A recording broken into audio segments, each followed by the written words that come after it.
గా నేర్చుకోవాలా? అప్టాక్స్ తో మా ఉచిత లైవ్ వెబినార్లలో చేరండి. ఆల్గో ట్రేడింగ్ కేవలం ₹10 బ్రోకరేజీ అందుబాటులో ఉంది. ఇప్పుడే అకౌంట్ ఓపెన్ చేయండి.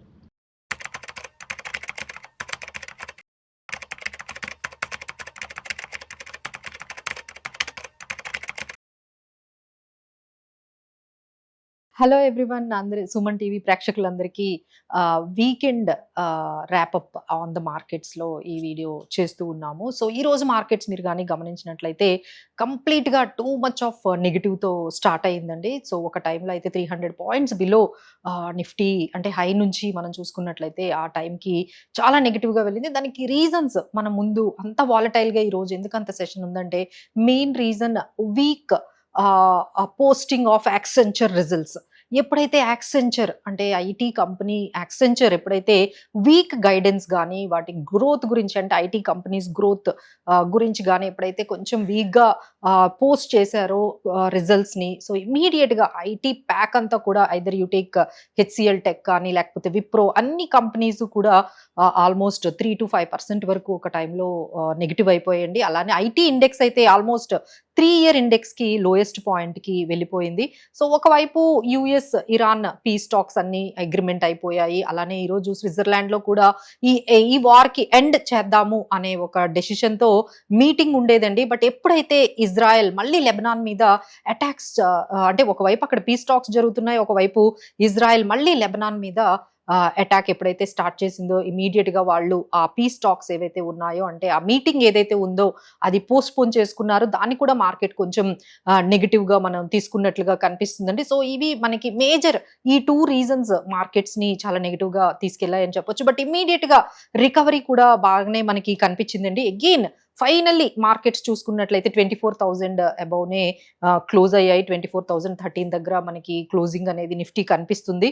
సో ఎవ్రీవేర్ మనం చూస్తున్నాము కొంచెం మార్కెట్స్ డ్రా డౌన్ అయినా ఇమీడియట్గా బయింగ్ ఆపర్చునిటీ అయితే అందరికీ కనిపిస్తుందండి. So they have support level అయితే మనకి 23,800 23,900 రాగానే మార్కెట్లో మంచి సపోర్ట్ కనిపిస్తుంది.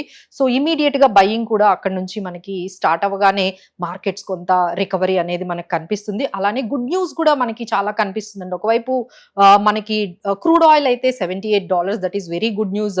ఇంకా స్ట్రైట్ ఆఫ్ హార్మోజ్ మళ్ళీ నార్మల్సీ అంటే ఈ వారకు ముందు ఏ విధంగా అయితే నార్మల్గా ఉండేదో అదే స్థాయికి తీసుకురావాలి అని చెప్పి అందరూ ఆలోచిస్తున్నారు. సో అది కూడా స్టార్ట్ అవబోతోంది. నార్మల్గా ఇంకా ఎటువంటి డిస్ట్రప్షన్స్ లేకుండా స్ట్రైట్ ఆఫ్ హార్మోజ్ నుంచి అన్ని షిప్మెంట్స్ అన్ని కూడా మనకి స్టార్ట్ అవుతాయి అనగానే అది కూడా మార్కెట్స్కి చాలా పాజిటివ్. ఎస్పెషలీ మన లాంటి ఎకానమీస్ వేర్ 85 to 90% మనం క్రూడ్ ఆయిల్ ఇంపోర్ట్స్ మీద డిపెండ్ అవుతున్నాం కాబట్టి so this is very good news for Indian markets. ఇంకోటి ఏంటంటే ఆర్బీఐ ఏవైతే ఈ అవుట్ అంటే ఇన్ఫ్లోస్ అంటే ఫారెన్ ఫ్లోస్ ని అట్రాక్ట్ చేసుకోవాలి అనే ఏదైతే స్టార్ట్ చేసిందో అదైతే పాజిటివ్ గా కనిపిస్తుందండి. సో దాదాపుగా చాలా మనీ మనకి మార్కెట్లోకి అంటే త్రూ వాళ్ళు ఏదైతే చెప్పారో ఆ FIIs can invest in government and certain bonds without any interest. వాటి మీద ఇంట్రెస్ట్ మీద ట్యాక్సెస్ ఏమీ ఉండవు. మీరు ఇక్కడ ఇన్వెస్ట్ చేయండి, మీకు దాదాపుగా 7% ఇంట్రెస్ట్ ఇస్తాము.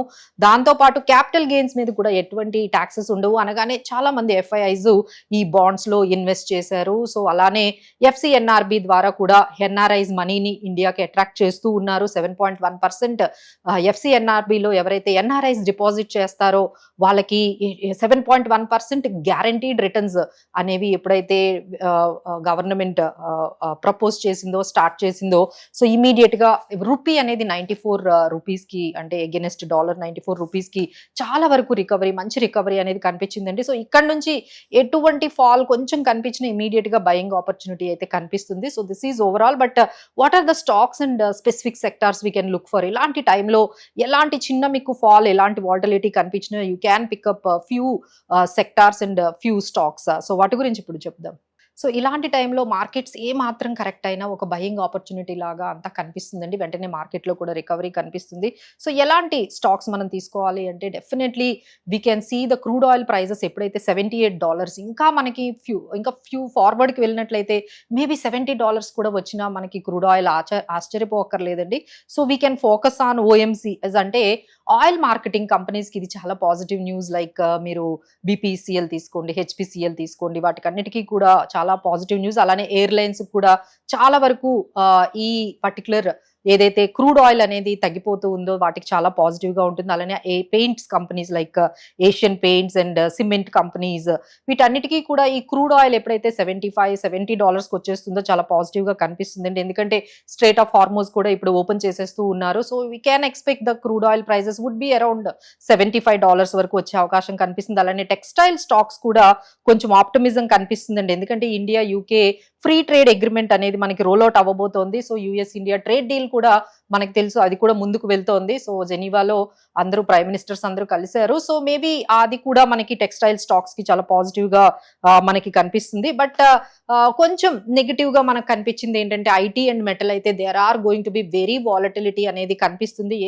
ఏ కంపెనీ కొంచెం రిజల్ట్స్ అనేవి, వాళ్ళ గ్రోత్ ప్రాస్పెక్టివ్స్ అనేవి, గైడెన్స్ అనేది కొంచెం నెగిటివ్ గా ఇవ్వగానే ఎంటైర్ ఐటీ ప్యాక్ అంతా కూడా చాలా వరకు నెగిటివ్ గా వస్తుంది. So need to be with మనకి బ్యాంకింగ్ అండ్ ఫైనాన్షియల్స్ కానీ, pharma, so and cement stocks as well as మనకి ఎన్బిఎఫ్సిస్. ఇప్పుడు చాలా వరకు లోన్ గ్రోత్ అనేది చాలా పెరుగుతుంది. లోన్స్ అండ్ క్రెడిట్ గ్రోత్ అనేది కంపెనీస్ అంటే బ్యాంక్స్ కి ఎస్పెషల్లీ మీరు తీసుకున్నట్లయితే బ్యాంక్స్ లో మనకి ఎన్బిఎఫ్సిస్ కానీ, లేకపోతే కొన్ని banks, private banks like ICICI bank doing very aggressive loan growth అయితే మనకి కనిపిస్తుంది. సో ఇలా మనం కొన్ని సెలెక్టివ్ స్టాక్స్ అంటే క్రూడ్ ఆయిల్ వల్ల మనకి పాజిటివ్ అయిన స్టాక్స్ ఏమున్నాయి, సెక్టార్స్ ఏమున్నాయి, అలానే యుఎస్ ఇండియా ట్రేడ్ డీల్ కానీ, ఎఫ్టీఏ మిగతా అగ్రిమెంట్స్ ఏవైతే అవి రోల్ అవుట్ అవ్వబోతున్నాయో సో వాటి మీద బేస్ చేసుకుని కొన్ని సెక్టార్స్ అండ్ స్టాక్స్ మనము చూడొచ్చు.